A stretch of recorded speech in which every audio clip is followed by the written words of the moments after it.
வணக்கம் மக்களே! இன்னைக்கு மகாநதியில பார்த்தீங்கன்னா, விஜய் வந்து ஆட்டோல இருந்து இறங்கி வந்த காவேரிய வந்து பார்த்துட்டாரு. ஸோ, அதுக்கு முன்னாடி சில விஷயங்கள்லாம் நடந்தது. அவங்க தாத்தாவ வந்து விஜய் வந்து பயங்கரமா திட்டி விட்டாரு. எனக்கு பயங்கரமா துரோகம் பண்ணிட்டீங்க.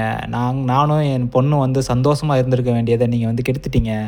ஸோ, காவேரிக்கு என்ன ஆனாலும் பரவால்ல. எவ்வளோ செலவு பண்ணி எவ்வளவு செலவு பண்ணாலும் நான் வந்து சரி பண்ணியிருப்பேன். பட் அதையெல்லாம் விட்டுட்டு என்னை இப்படி பண்ணிட்டீங்களே! அப்படின்னு சொல்லிட்டு பயங்கரமா திட்டிட்டாரு. ஸோ, ஸ்கூல்லேருந்து ரிட்டர்ன் ஆன காவேரி காருக்குள்ள உட்காந்துக்கிட்டு, எங்க மிஸ் இன்னைக்கு வராதனால ரொம்ப ஃபீலிங்கா இருக்கு அப்படின்னு சொல்லும்போது விஜய் சொல்லுவாரு, அதெல்லாம் கவலைப்படாத. அவங்க என்னைக்குமே உன்னை விட்டு போகவே மாட்டாங்க. எப்பவுமே உன் கூட இருப்பாங்க. கண்டிப்பா நாளைக்கு வந்துருவாங்க அப்படின்னு சொன்னாரு. ஸோ, அதுக்கப்புறம் வந்து அந்த விஜயோட சித்தி வந்து காவேரிக்கு சாக்லேட்லாம் குடுப்பாங்க.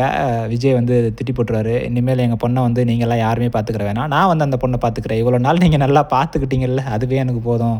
அப்படின்னு சொல்லிட்டு, உங்கள பத்தி நல்லா தெரிஞ்சு போச்சு அப்படின்னு சொல்லிட்டு செம்ம கோவமாயிட்டாரு. ஸோ, குட்டி காவேரிக்கு வந்து நல்லா தோசையே சுட்டுக் குடுத்ததே இவர் தான். விஜய் தான் சுட்டுக் குடுத்துருப்பாரு. ஸோ, அந்த அளவுக்கு கோவமா இருக்காரு. ஸோ, எனிவே அவருடைய கோவத்தில வந்து நியாயம் இருக்கு. தாத்தா வந்து உணர்ந்துட்டாருன்னு நெனைக்கிறேன். நம்ம வந்து தப்பு பண்ணிட்டோம் அப்படின்னு சொல்லிட்டு.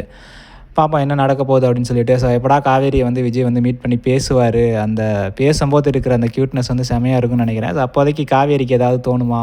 விஜய் வந்து ஞாபகம் வருமா? அப்படிங்கிறது மாரி இருக்கு. ஸோ, காவேரியோட அம்மாவுடைய ரியாக்ஷன்ஸ் எப்படி இருக்கும்? அப்படிங்கிறதும் பார்க்க வேண்டியதா இருக்கு. ஸோ, பாப்போம் என்ன நடக்க போகுது அப்படின்னு சொல்லிட்டு. எல்லாமே நல்லதுக்கே நடக்கும்னு நெனைக்கிறேன். ஸோ, எனிவே பார்க்கலாம்.